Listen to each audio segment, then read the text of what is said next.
Vamos abrir a Bíblia em 1 Samuel, capítulo 17. Vamos ler do verso 41 ao 50.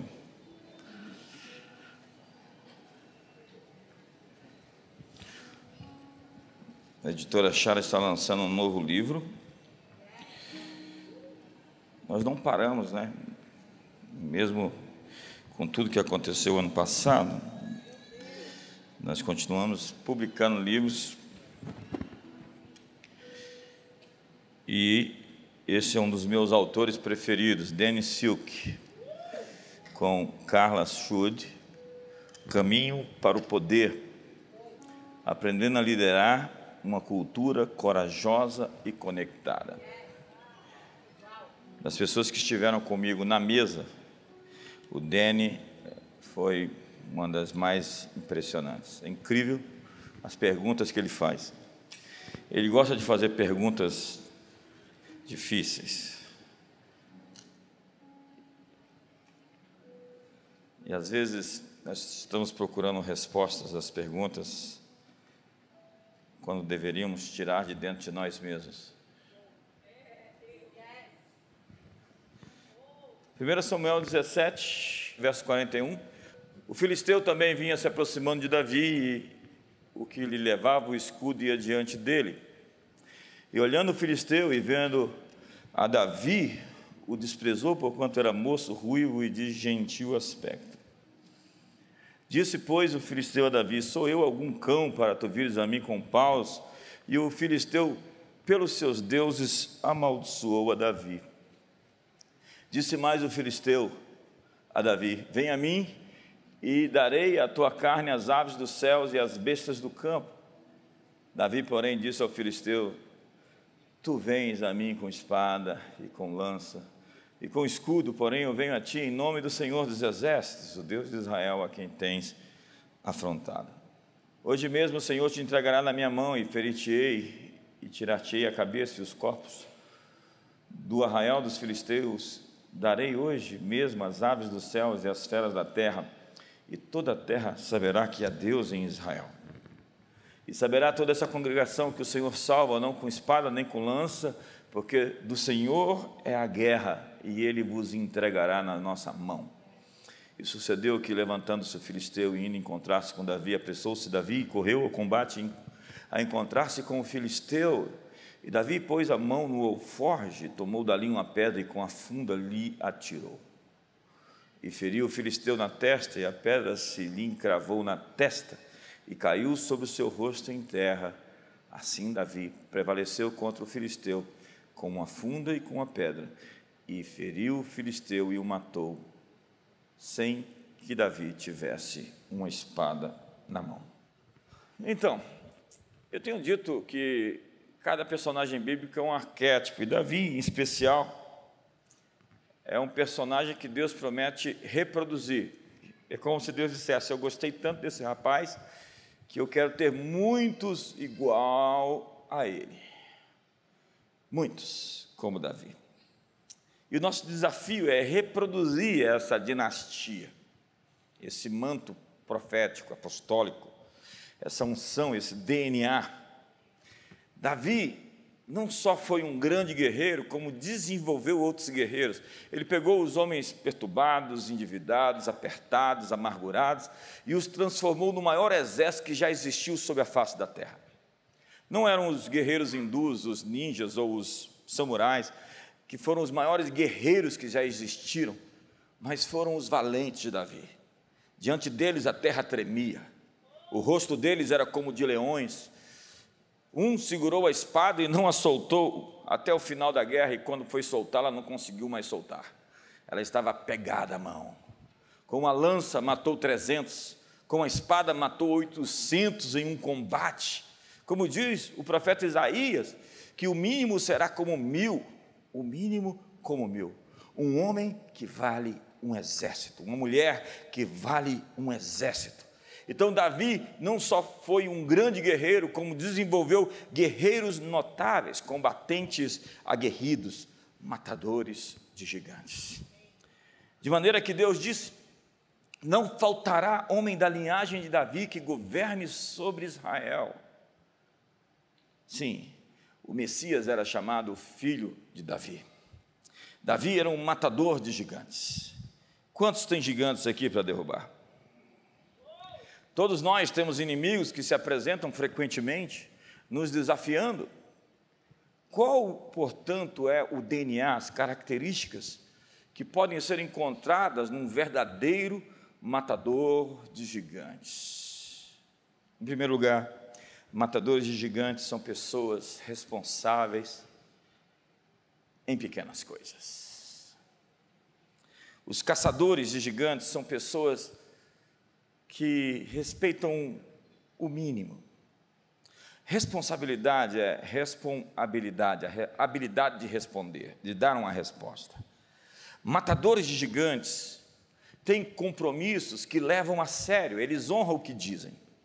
E quando não são capazes, eles se retratam e realinham caminhos. São pessoas que, de fato, são fiéis em minúcias, em detalhes. Eles levam em conta pequenas coisas. Gente que derrota seus gigantes é gente capaz de suportar rotinas, horários, processos, tarefas simples e aparentemente insignificantes. Esse era Davi. Antes de ser rei, era pastor e cuidou daquele rebanho com toda a sua energia. Matou o urso, matou o leão e foi fiel no pouco, pelo que foi posto sobre o muito. O almirante William McHaven, autor do livro best-seller Arrume a Sua Cama, fala sobre o seu treinamento de 6 meses como SEAL, a elite dos Marines americanos.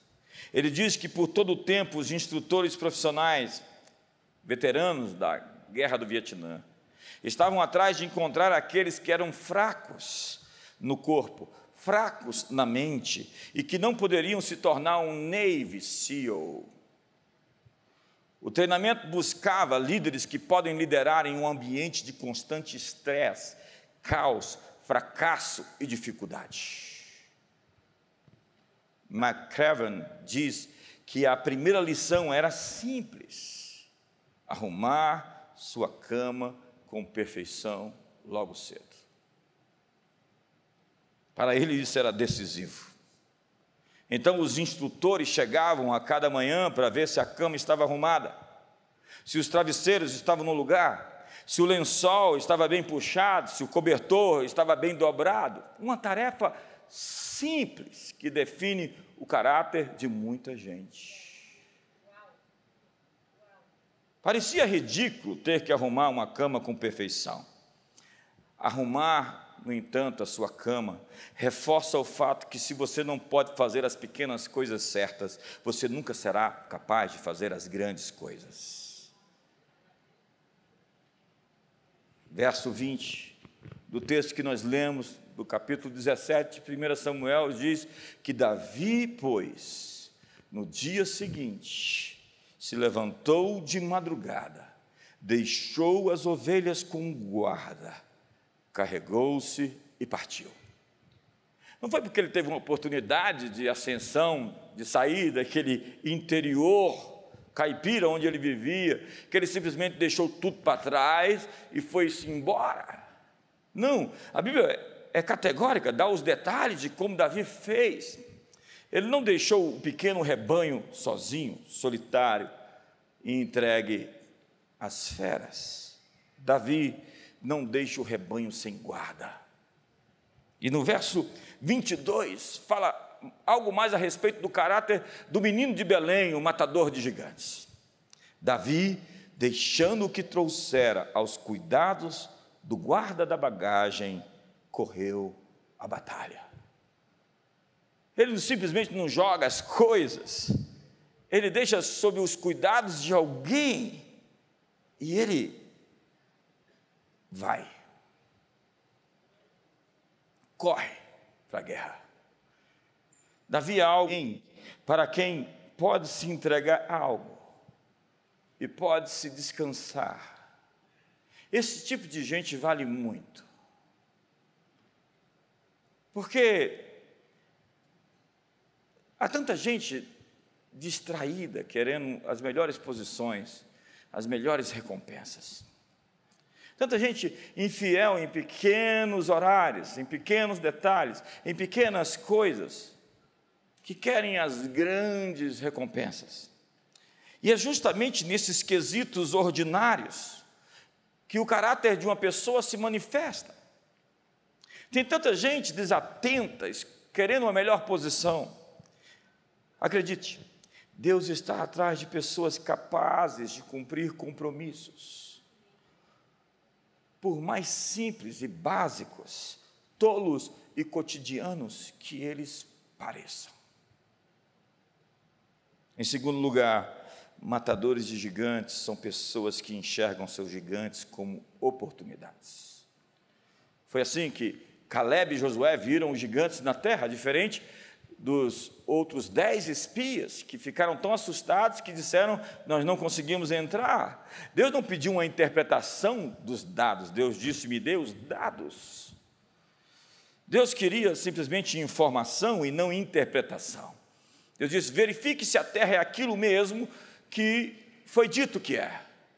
E eles dizem: de fato a terra é uma terra que emana leite e mel, mas, entretanto, contudo, porém, todavia, há gigantes tão poderosos que nós não vamos conseguir entrar. A despeito dos inimigos, a promessa é a promessa, e aquele que prometeu vai fazer você conseguir entrar na terra e derrubar os inimigos que estão lá. Então chega Golias, por 40 dias afronta, escarnece e amaldiçoa Israel. Pelos seus deuses ele praguejava e gritava e dizia: tem homem aí? Imagine, tem algum macho em Israel? E todo Israel estava fazendo ouvidos de mercador. Tem homem, mas está de folga. Então uma multidão de passivos, de inertes, contemplativos, espectadores intimidados e paralisados, mas tudo mudou no versículo 23. Veja o que diz: estando Davi ainda a falar com eles, eis que vinha subindo do exército dos filisteus o duelista, cujo nome era Golias, o filisteu de Gate, e falou as mesmas coisas que antes falara, e Davi o ouviu. Davi ficou muito irritado. O destino de Golias foi selado quando Davi, o menino de Belém, o ouviu. Se você não se irrita com algumas situações, você nunca poderá mudá-las. A irritação é o instrumento da mudança. Você não pode mudar o que você pode tolerar. Quem faz a diferença no mundo é quem ouve os desafios como algo que lhes diz respeito. O zelo da tua casa me consumiu. A palavra zelo no grego significa estar em chamas. É o tocha humana. Davi virou tocha humana. Ele disse: quem é esse sujeito para afrontar os exércitos do Deus vivo? Quem é esse incircunciso? A ira é um sentimento santo. Foi assim que Jesus expulsou os cambistas do templo. Ninguém consegue imaginar Jesus com um chicote na mão, virando as mesas e botando para fora aqueles cambistas e dizendo: a casa do meu pai será chamada casa de oração para todos os povos, mas vós a tornaste um covil de ladrões e de salteadores. Zelo, estar em chamas. Matadores de gigantes não fogem de desafios. Davi se irrita, chama para si, fica com muita raiva. Golias deixou o cara errado com raiva.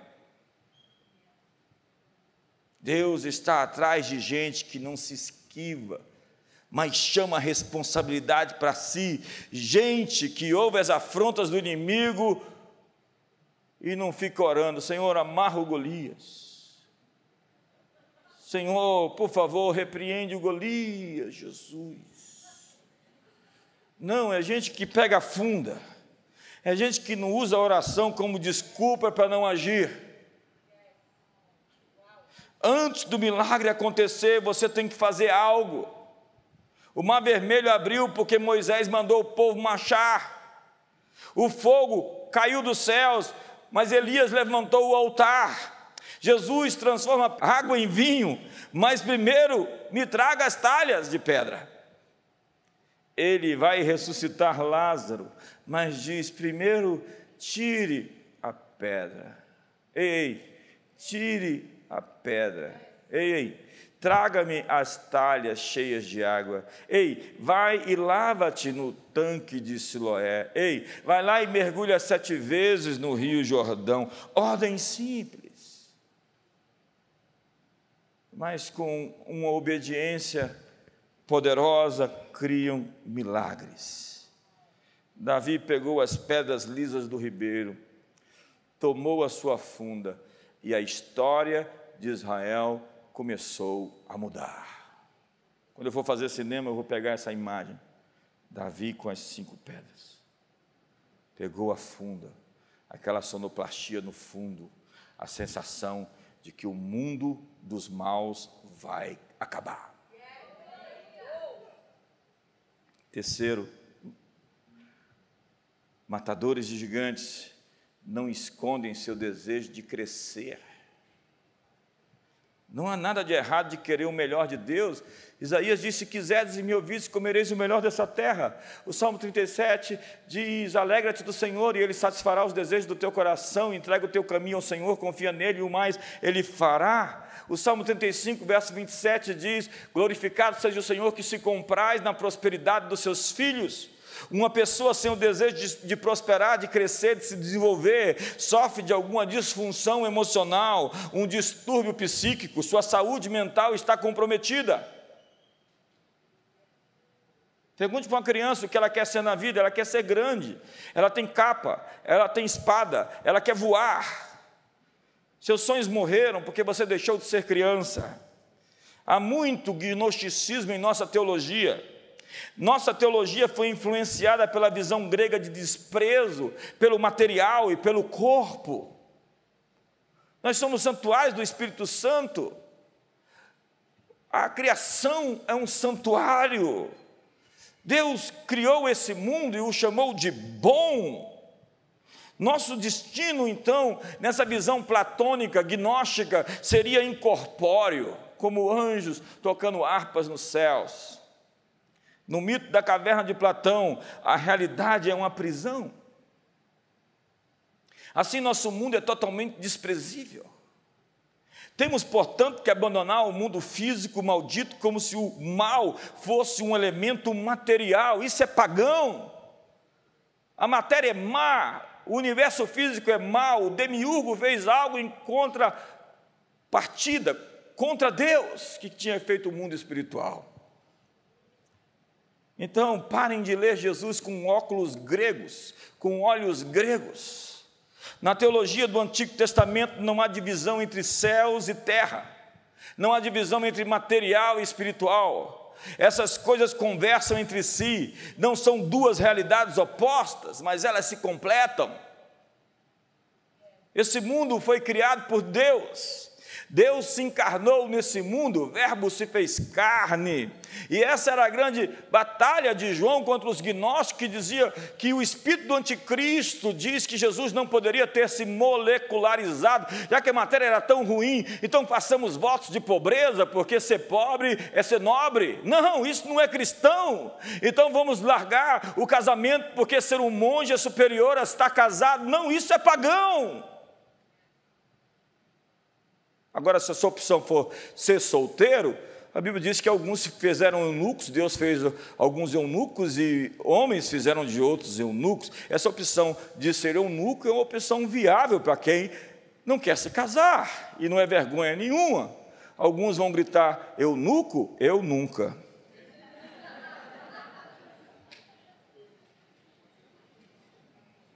Deus se encarnou nesse mundo.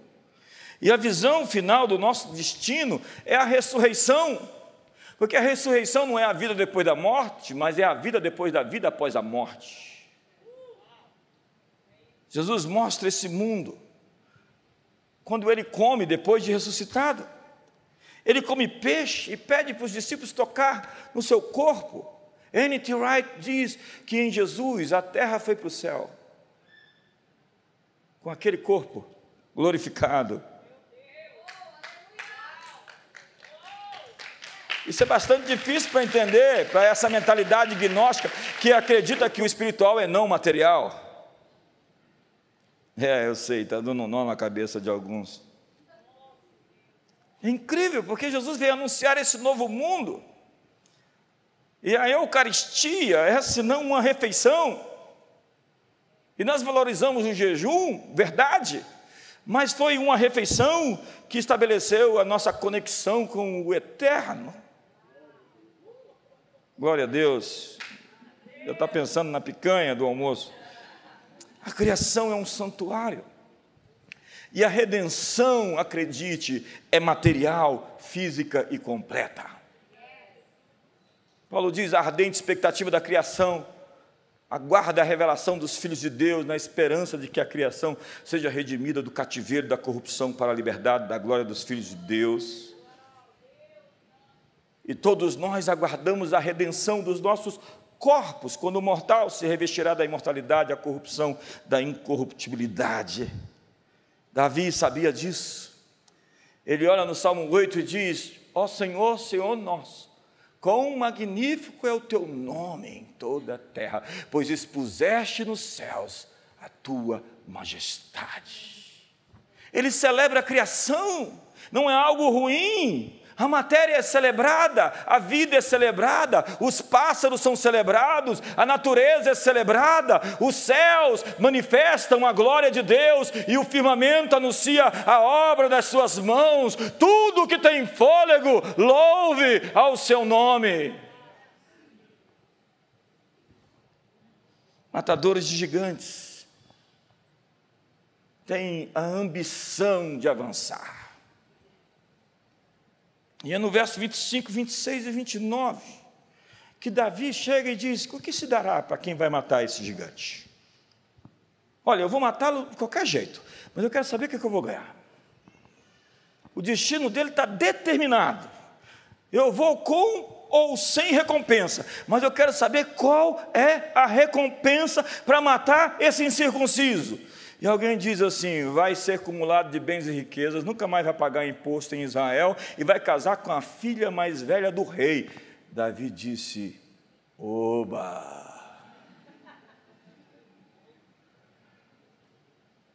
Aí ele vai uma segunda vez, faz a mesma pergunta para outro, vai uma terceira vez e faz a mesma pergunta. Ele queria se certificar o que seria dado àquele que derrubasse o gigante. Mas como hoje sua ambição foi confundida com orgulho e arrogância, seu irmão lá no verso 28 vai confrontá-lo e dizer que a motivação dele era imprópria. Mas Davi não deu ouvidos à opinião de seus irmãos. Muitos de nós não podemos dar ouvido à opinião de alguns irmãos. Davi venceu a opinião dos seus irmãos com relação a ele. Ele não era um mercenário da fé. Com ou sem recompensa, ele enfrentaria a parada. A afronta era contra o nome de Deus. E ele disse: eu vou contra ti, em nome do Senhor dos Exércitos, o Deus de Israel, a quem tens afrontado. Mire o seu gigante hoje e diga: eu vou contra ti, em nome do Senhor dos Exércitos. Sinto que seu destino começou a mudar agora.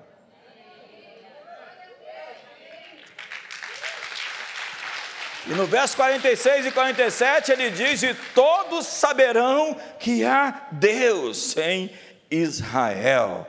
Então sua vitória vai mostrar que existe um Deus em sua vida. Quarto, matadores de gigantes são pessoas que acreditam em si mesmos. Há uma diferença entre autossuficiência e autoconfiança. Jesus disse: sem mim nada podeis fazer. Precisamos estar conectados nele. Mas é importante confiar em você também. Davi chega para Saul e diz: ó rei, não fica triste, não desfaleça o rei, o teu servo está aqui. Que autoestima. Ele chega para o rei e fala: não se preocupe, eu estou aqui.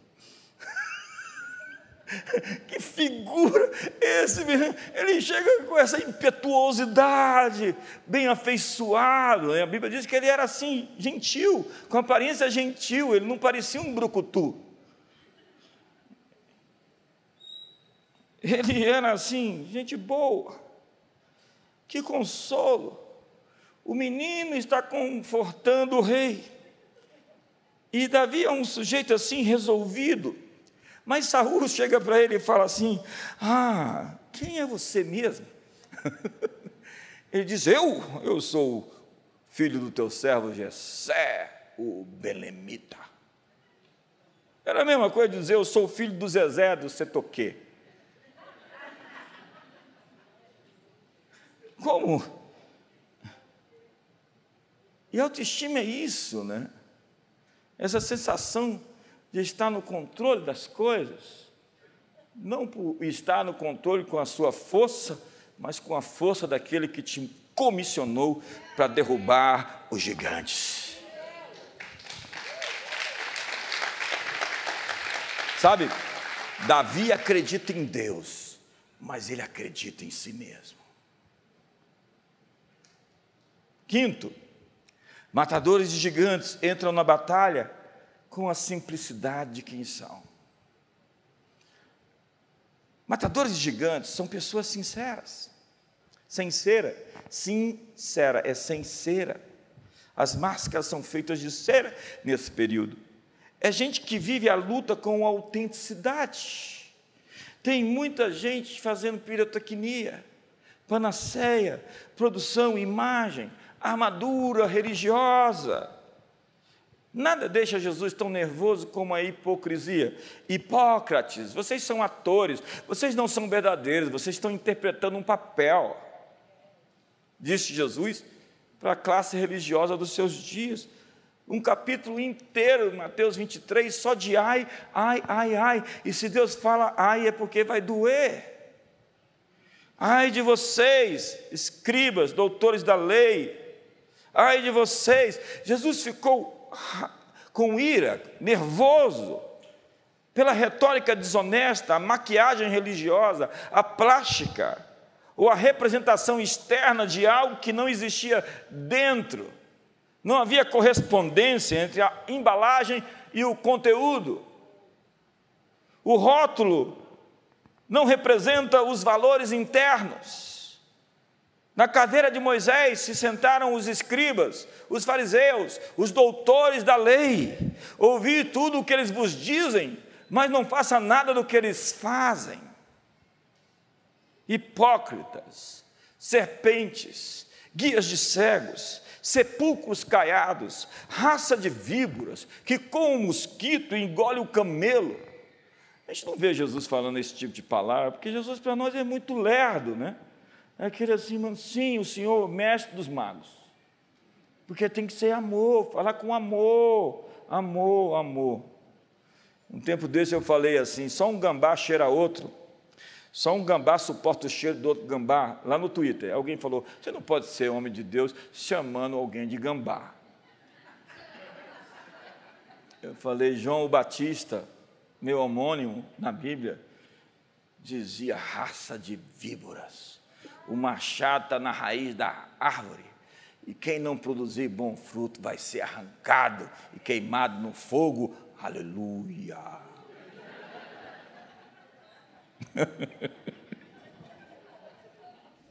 Então Saul oferece a armadura dele para Davi. Saul vestia 58 longo, ele era grande. Davi vestia 38, médio. Saul queria colocar a armadura dele em Davi.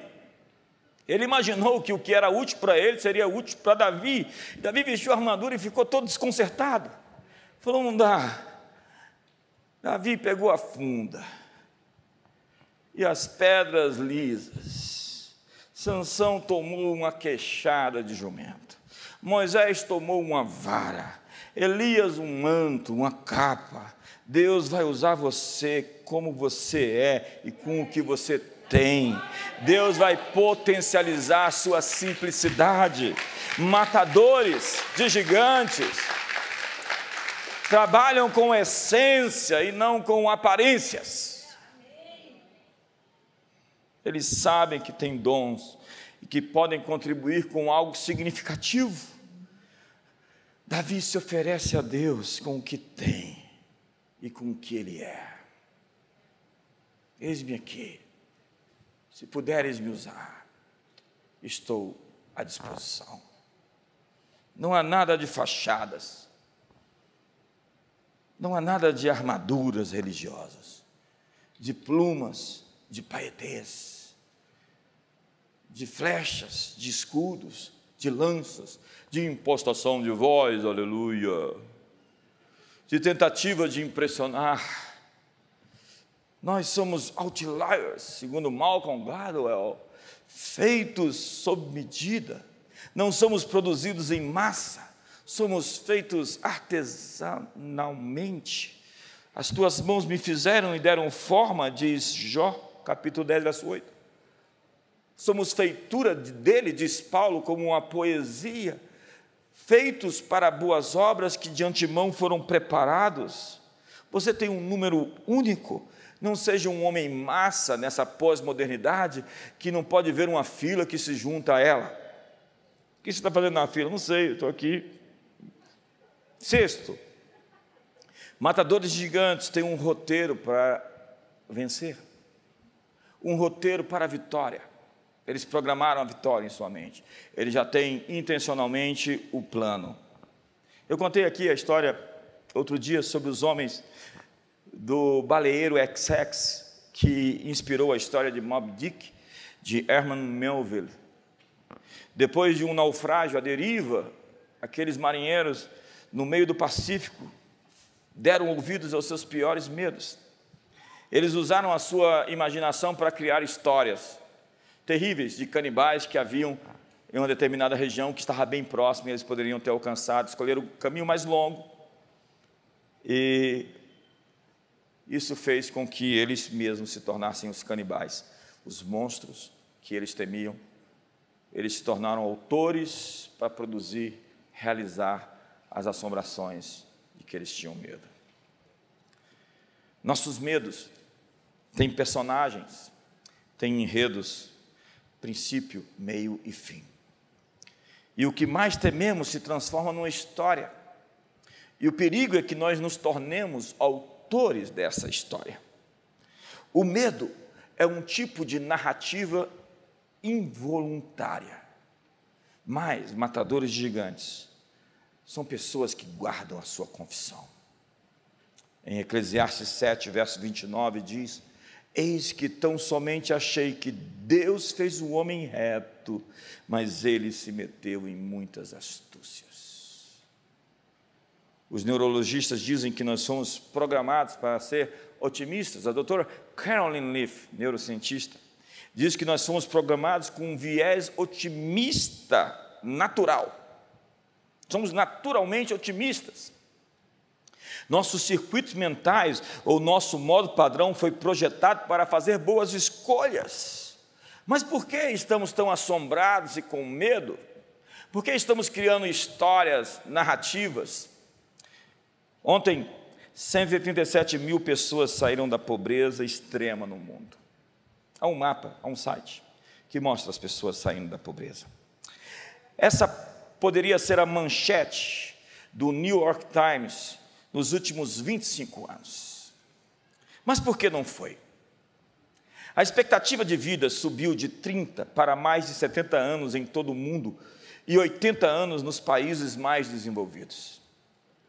Há 200 anos atrás, não mais que 10% das pessoas viviam acima da linha da pobreza extrema. Hoje, são mais de 90% vivendo acima da pobreza extrema. Durante a maior parte da história humana, todos eram analfabetos. Hoje, 80% da população é alfabetizada. Menos pessoas estão morrendo em guerras. Menos pessoas estão morrendo de fome. Na verdade, tem mais gente morrendo porque come demais do que porque come de menos. O açúcar hoje mata mais do que a cocaína. Mas nós continuamos achando que o mundo está piorando. O mundo está ficando de melhor a melhor, enquanto nossos jornais pingam sangue e ficam mais negativos. É a história da repórter de um grande meio de comunicação que disse: infelizmente, temos boas notícias para dar.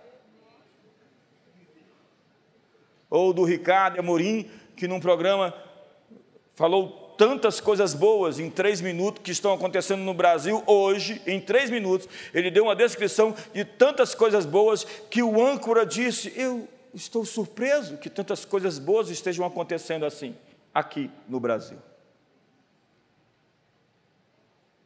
Parece que notícia ruim vende, e tem gente impregnada. Eu vi o meu amigo Mário Rui Boto dizendo que se você prefere ler os jornais do que ler livros, você merece ser enganado. É um sorriso para o seu irmão assim, suave, tranquilo. Fala para ele assim: nada pessoal. É verdade que existem muitos problemas no mundo, mas o medo se torna uma adoração.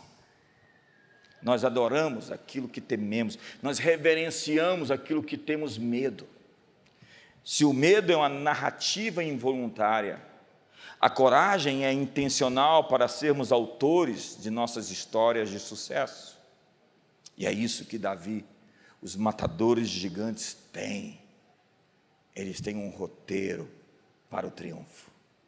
Matadores de gigantes confessam a vitória com detalhes antes que, na verdade, ela ocorra. Golias, pelos seus deuses, amaldiçoou Davi.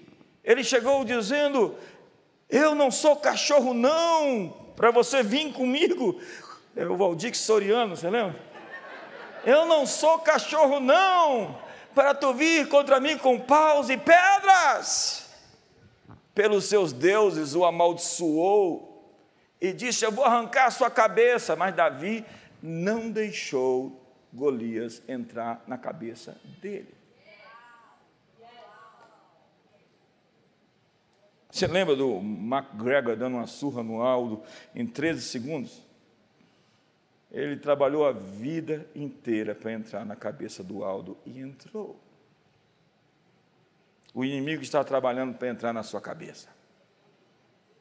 Espero que ele não tenha conseguido ainda. Espero que ele não consiga nunca. Davi falou com clareza de detalhes os fatos. Ele não permitiu que o medo o assombrasse. Golias disse: vem até mim. Malcolm Gladwell escreveu um livro chamado Davi e Golias. Ele é um autor best-seller, entre os mais vendidos pelo New York Times. E ele disse que Golias o chamou porque Golias era da infantaria, Davi era da artilharia. Ele precisava de Davi bem perto para lutar contra ele, ele estaria em vantagem. Davi manteve a distância, pegou a funda e afundou a testa de Golias. Por quê? Porque há tantos registros de pessoas, até mesmo imagens e documentos históricos, que mostram os lançadores de funda acertando pássaros a uma distância de 100 metros. Acertar Golias na testa não era uma coisa tão difícil para Davi, que dominava aquela arte. Na verdade, Gladwell diz que Davi não era o azarão, o underdog. Ele era o favorito, porque ele era rápido, enquanto Golias era grande e lento. Há uma falha no seu gigante, e ele está pronto para cair. Simplesmente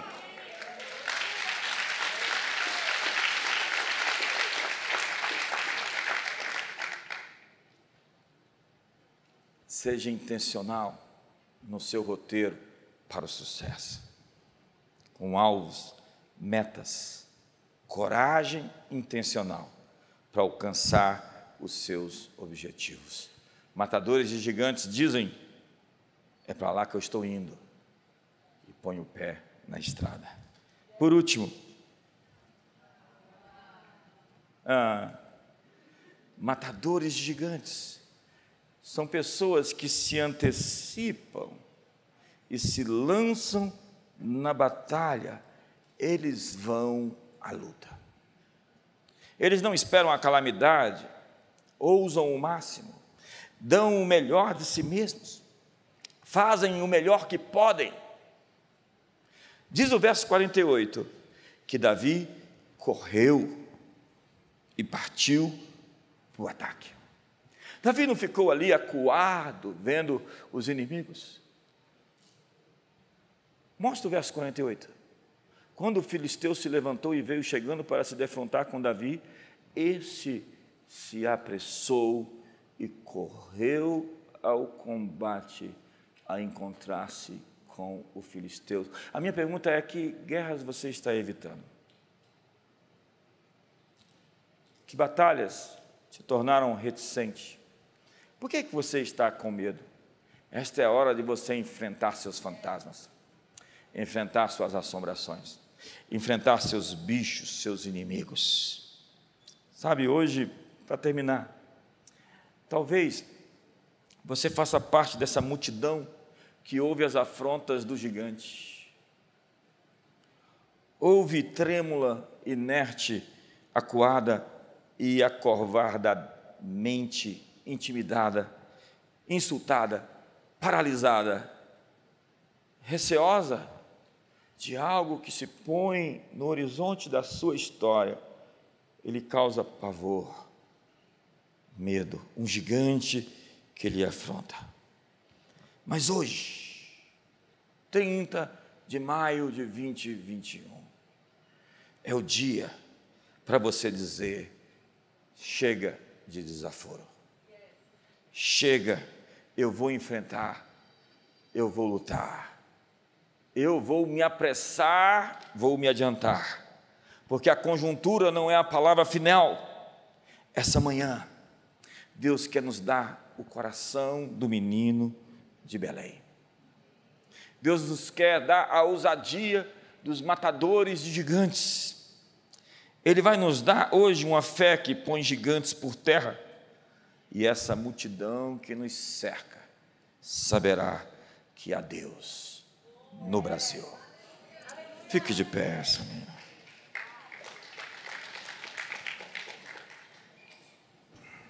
Tem pessoas aqui com gigantes, monstros.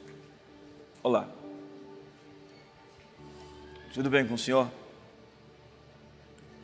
Gostei do corte de cabelo. Entenda uma coisa.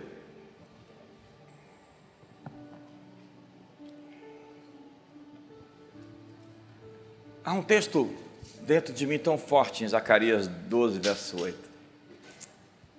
Deus fala de um povo que vai emergir,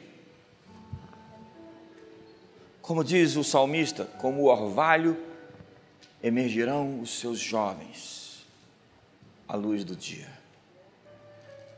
Um tipo, uma categoria, o DNA de um humano, de um ser humano,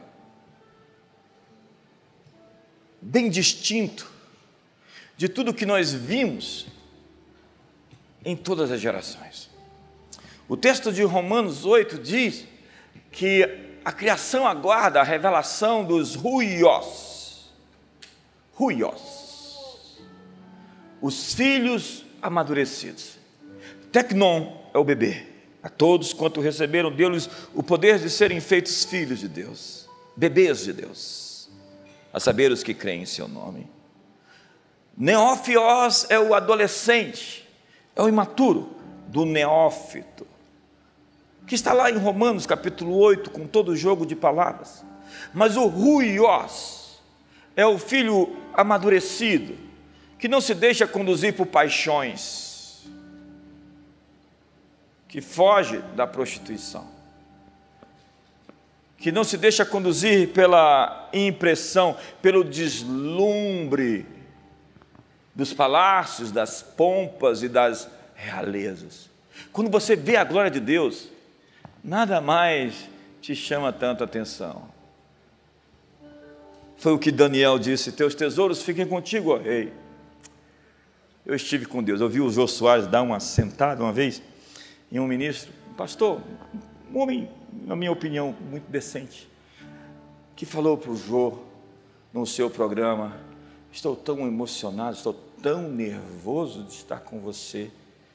E o Jô Soares disse para ele: você disse que está com Deus todos os dias, e você chega aqui para mim e diz que fica nervoso em minha presença?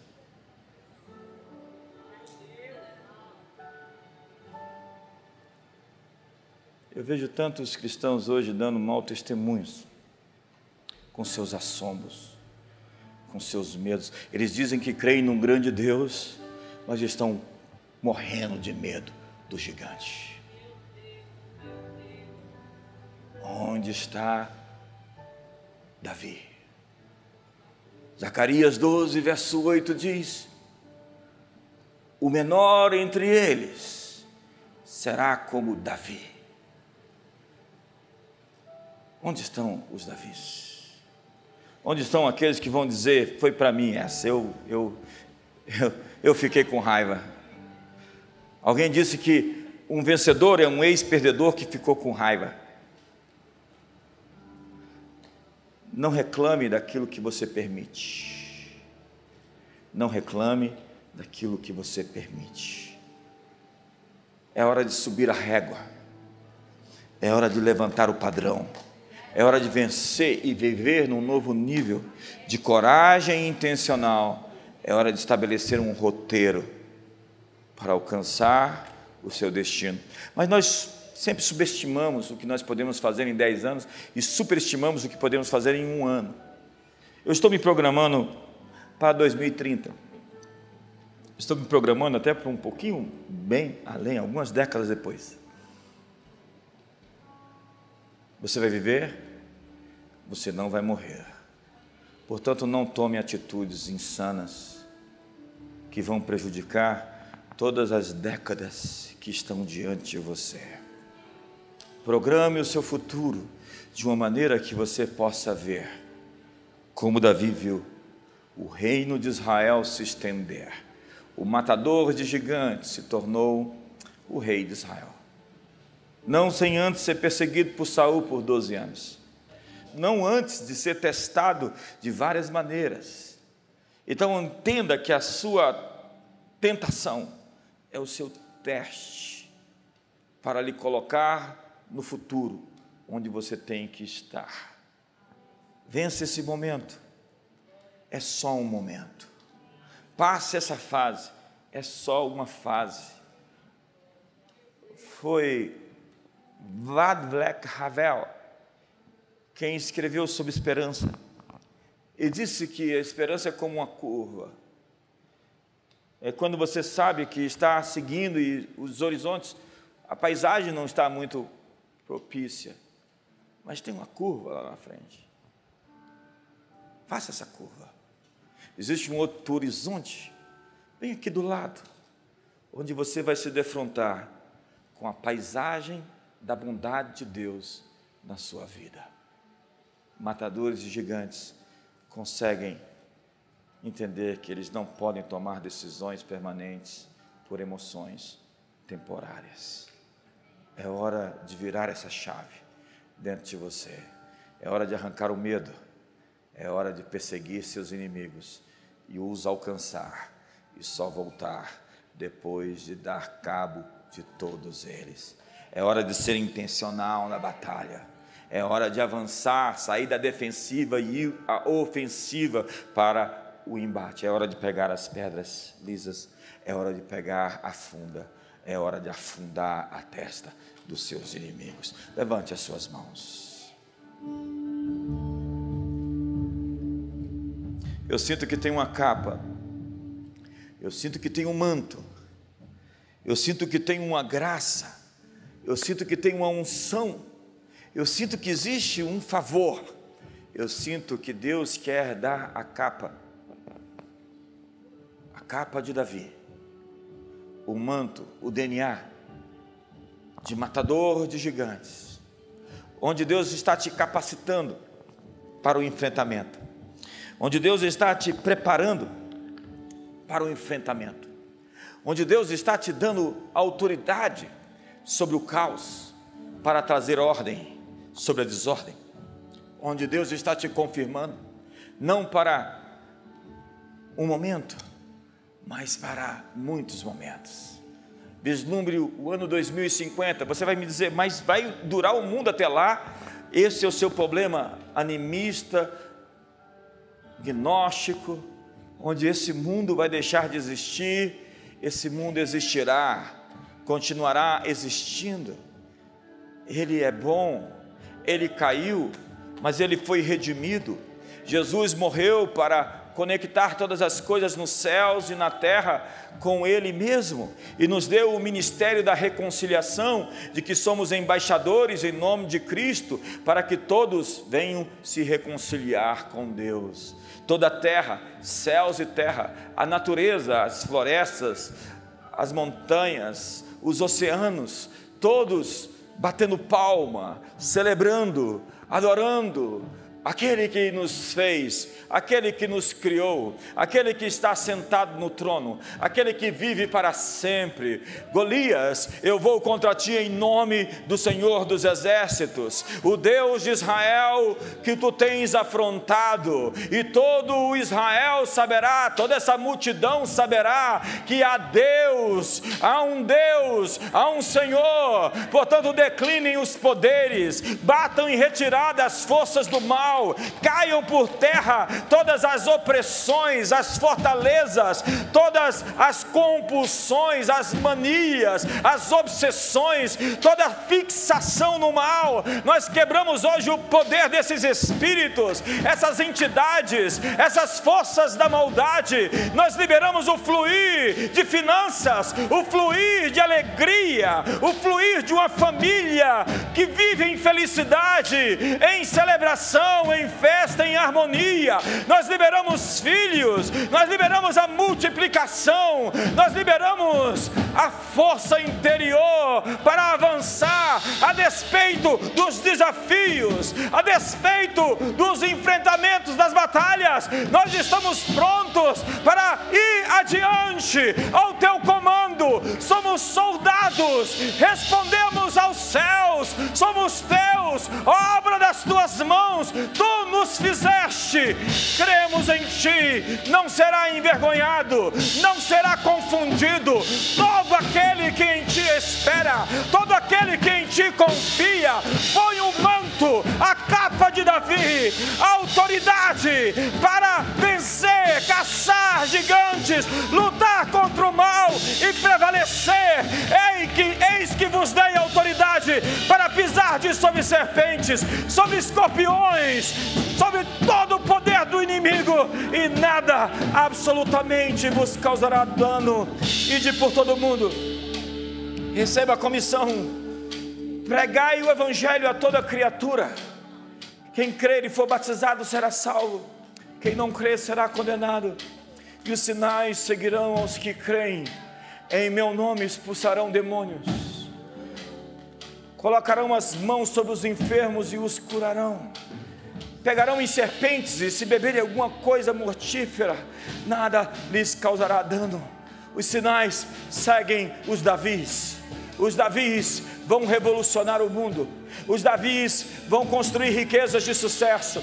Os Davis vão governar na área do governo, no judiciário, no executivo, no legislativo, de maneira impoluta, insubornável. Vão ser testemunhas de Deus nas altas montanhas. Os Davis vão viver a vida poderosa e santa, extraordinária, de demonstrar Deus ao mundo. Os Davis vão começar derrubando os seus gigantes. Seus gigantes estão com os dias contados. Deus deu a eles um prazo de validade. Há uma palavra liberada dos céus, há uma curva. Sintonize essa frequência, aumente a sua expectativa, suba o nível de confiança, de esperança, Se você espera grandes coisas de Deus, Ele fará. O matador de gigantes é um rei, é um poeta, é um estadista, é um salmista. O matador de gigantes, o espírito dos antigos profetas, a unção que estava sobre eles, está sobre nós. Eu enviarei o espírito do profeta Elias para restaurar o coração dos pais aos filhos, o coração dos filhos aos seus pais. Toda essa agenda demoníaca, todo esse ultraje que tenta destruir a nossa civilização, esse grande Golias que se levantou contra todos nós. Hoje, os Davis estão acordando no mundo e estão ficando irados. Os Davis estão ouvindo a afronta do inimigo. Os Davis pegaram as suas armas. Os Davis entraram na guerra.